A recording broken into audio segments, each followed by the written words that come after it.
Anda kembali menyaksikan Aceh Hari ini. Saudara, Kementerian Agama Provinsi Aceh telah menyusun jadwal kelompok terbang atau kloter keberangkatan jemaah haji Aceh tahun 1444 Hijriah ke Tanah Suci. 12 kloter telah dipersiapkan dengan rincian 11 kloter penuh dan 1 kloter gabungan dari embarkasi provinsi lainnya.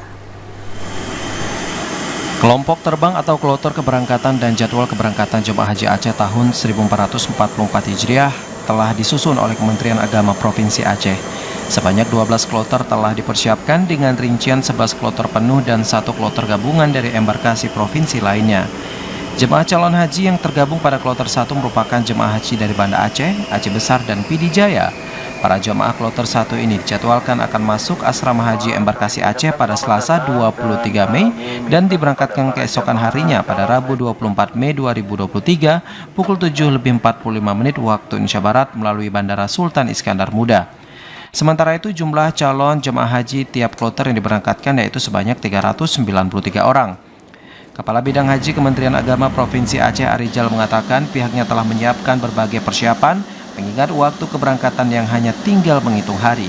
Sejumlah persiapan yang telah dilakukan diantaranya perlengkapan dokumen, visa, asrama haji dan pembentukan panitia penyelenggaraan ibadah haji embarkasi Aceh. Persiapannya walaupun waktu sangat mepet, kita sudah siapkan saat kloter 1, 2, dan 3 itu sudah dalam proses request visa. Insya Allah mungkin dalam 2 hari ini sudah visanya sudah ada, sehingga kloter 1, 2, dan 3 itu bisa diberangkatkan sesuai dengan jadwal yang sudah ditentukan.